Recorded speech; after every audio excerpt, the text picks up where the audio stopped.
86, 88, This City Presents. I'm sitting here with Deborah Andrews, owner of Whateva, and we're going to talk about her story.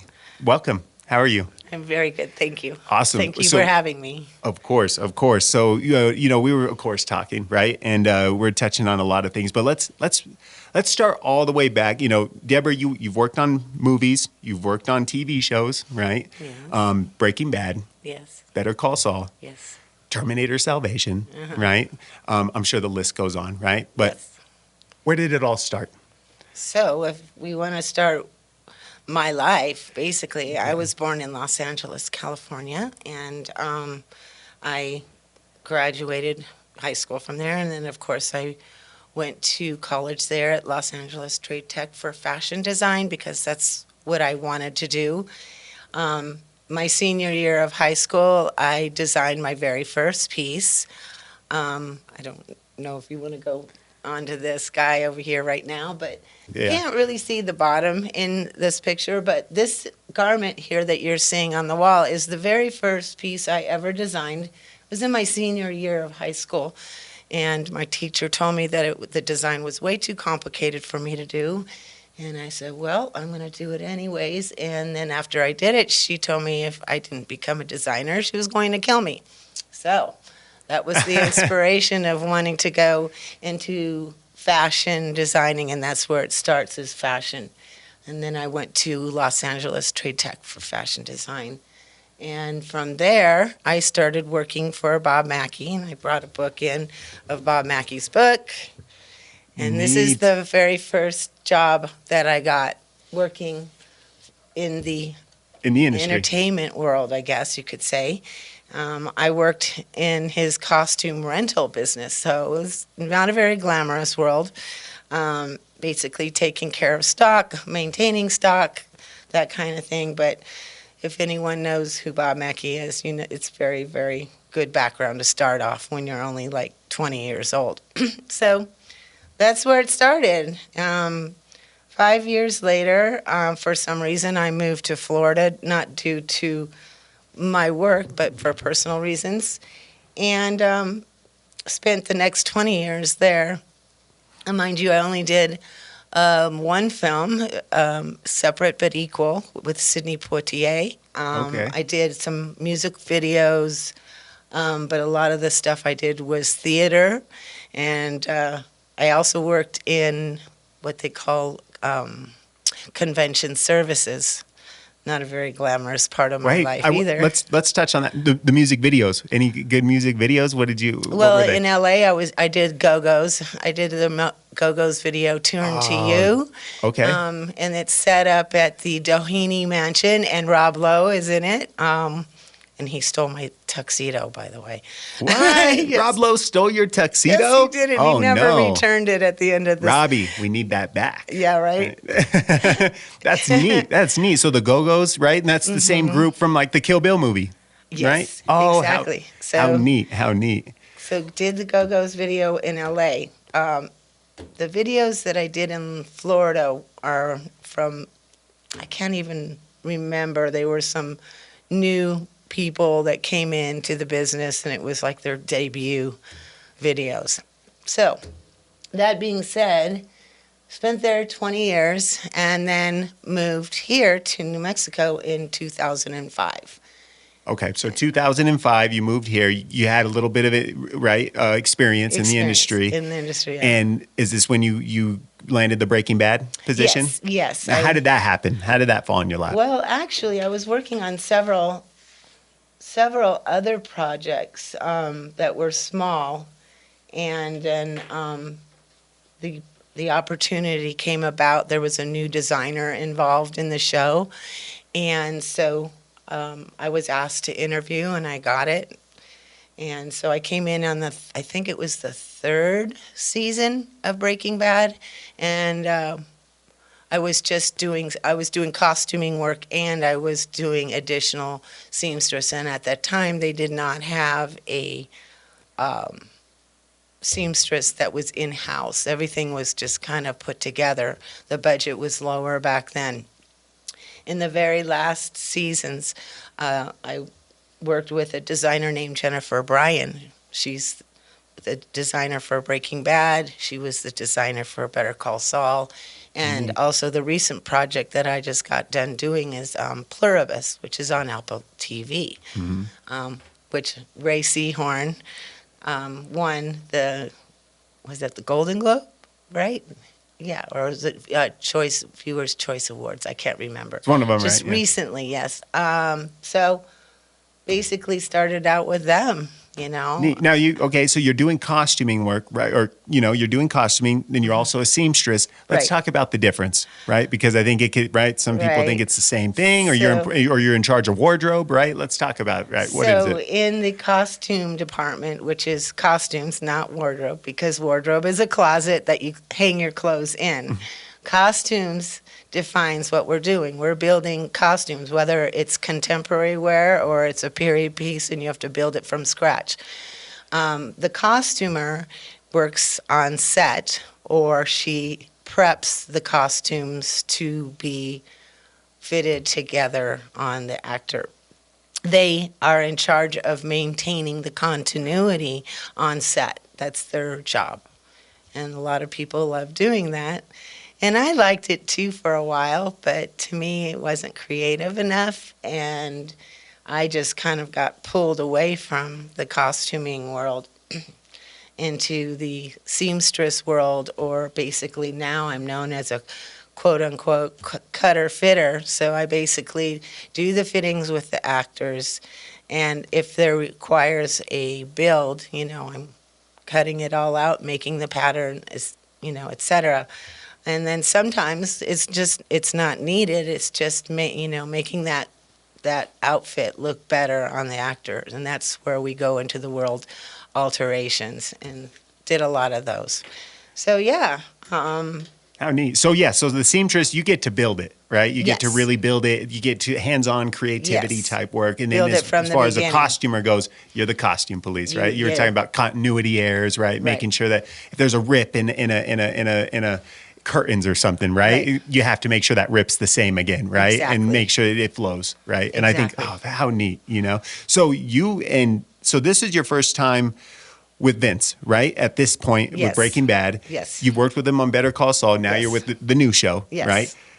What was it like working with that crew? Because I hear that crew's pretty tight knit. Well, this crew, according to Vince, is the best crew in the world, and that's very flattering coming from such a, creative person as Vince. He's, his beginnings were writing for the X-Files. So Oh, Breaking really? Bad and Better Call Saul are his babies, and now Pluribus. He is a joy to work with, very calm. He is very into each element of the production. So, he's there. He wants to be a part of the team as far as our team goes, and wants to be able to be, he wants to know about everybody's world, whether it be the camera department, the grips department, the props department, set deck, and then of course costumes. Yeah, he's pretty amazing, and our team is very, very tight. It's like a well-oiled machine. Everybody has their job and title and what they want to do, and we just put it all together. And then there's everyone works really well together too. I have to say that much. There's not a lot of every set has its drama, but I would say that set is less. We work hard. The hours are long, so not having the drama really helps. Well, yeah, and I'd imagine having a successful crew like that, Yes. right? Guys, people get poached all the time, Yes. right? You end up in Universal here, right? L.A. here, right? Right. Someone's overseas now, Yes. So I think that's neat that there's that bond, but there's also that loyalty, There right? is. And that's crucial. Yes. And Breaking Bad was phenomenal, but Better Call Saul, Yes. I always tell people, I'm like, man, I think it got better. Yeah. It got better, and I get it. The stories, the story, the acting, that's up for debate. Yeah. But as far as the engine, right, of the Yeah. show, they got better. That It crew got got better. better. It got phenomenal. And let's not take away, right, the performances of those actors, right, Oh, in Better yeah. Call Saul. They crushed it. Oh, they Crushed it. did. So, okay, so let's talk about the movies a little bit. Terminator Salvation. Oh, well, that was funny that you mentioned that one because that was probably the first movie I worked on. And I was that's when I was a costumer. And my job was to take care of all the background. And I don't know if you've ever seen Terminator Salvation, but there were hundreds and hundreds of background Oh. that we would have to get ready every day in costume and makeup and hair. And it had to look exactly the same every day. And those poor actors, half the time they sat in the hold room because that's the way the film industry works. So, like I said, that was the first show that I ever worked on, but I was a costumer. After that, I went on to things like, let's see.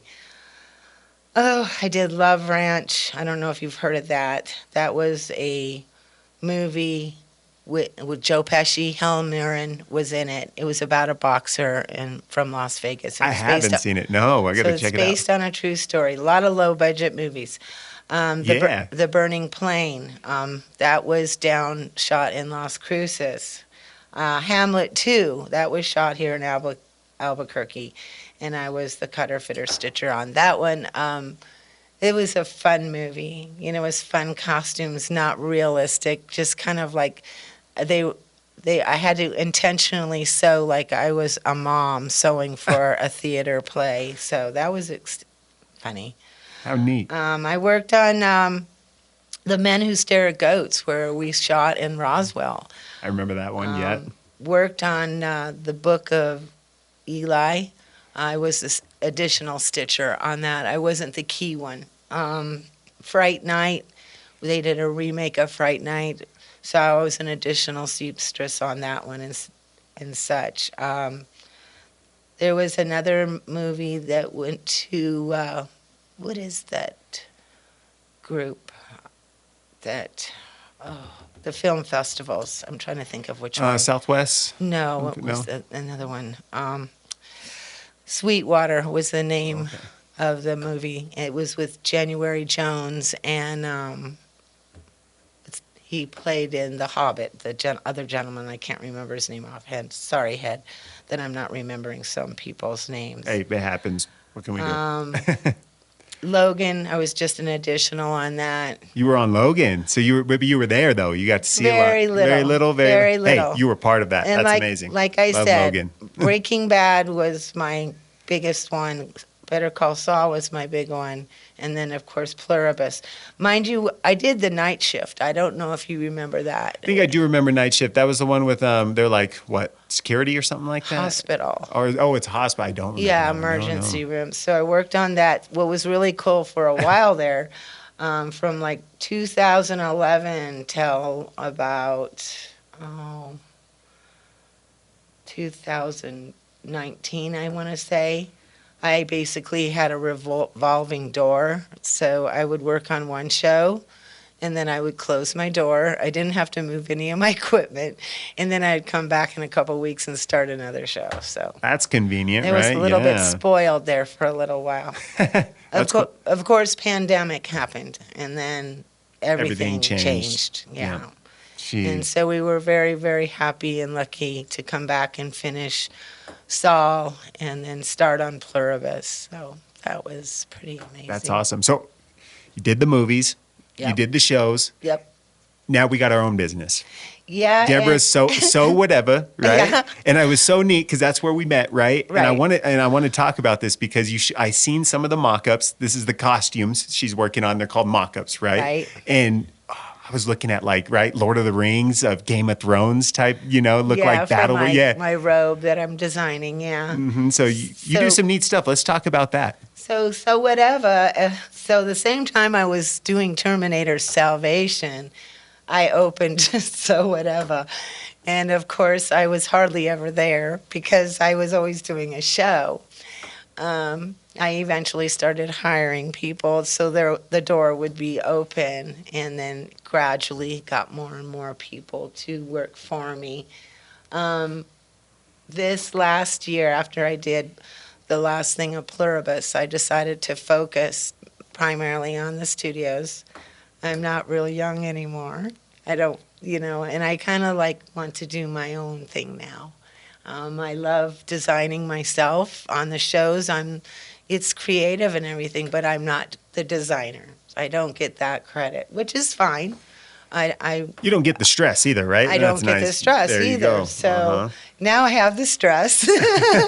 Right now, yeah, comes back full circle, doesn't it? Right? But Yeah. I've been able to do a lot of custom designing, mostly bridal, some costume oriented. I have a raven robe that I'm designing right now, and I think you took some photos That of was the one that. I looked at. Yeah, that Yeah, was neat. so that's all in progress. When I make a design, before I actually cut into the fabric itself, I make what they call a mock-up or whatever. If you go to a Dior house in Paris or wherever it is, you'll see a whole wall of white designs. Everything's in white because they make it out of a muslin. And so the designer will make their design first out of the muslin, see how it looks, see if there's anything they want to change, and then go from there. So it's quite a process. Yeah, so you make a whole kind of shell of what it's going to actually Exactly. be, and then you make the real deal. I make the whole dress complete except for maybe the zipper, exactly the way that I've created the first pattern. Of course, usually, most likely, you do have to go back into it because nobody fits a mannequin exactly perfect. Exactly. Everybody is different. So Right, you're yeah. basically making it for them. So then that's where you get to make all the changes and such. So Got you. so Whateva is now going almost on well, in June it'll be 18 years. Oh, wow. Old. Okay. Yeah. Almost 20 years, yeah. Almost 20 years. And we do everyday streetwear alterations. We do we do men's tailoring. We do bridal. We do specialty. We do basically, we do home interiors too, drapes, whatever, anything that's you would see in a home. So the name kind of speaks for itself. So whatever, Whateva. right? Any of your Yeah. sewing needs, right? Any so of your whatever. sewing needs, yeah. How neat. Now let's also talk about, remember you showed me the other side. You kind of had some plans, right? With the store, you had a vision. So I'm planning on starting a little bit of a fabric area because since Joann's is closed, we don't even have anything close. Mind you, I don't know if I want to go public with that or if it's just something that is there for the film industry because, the designer has to order everything online or through LA or whatever. But if I have something there, it's there to be helpful.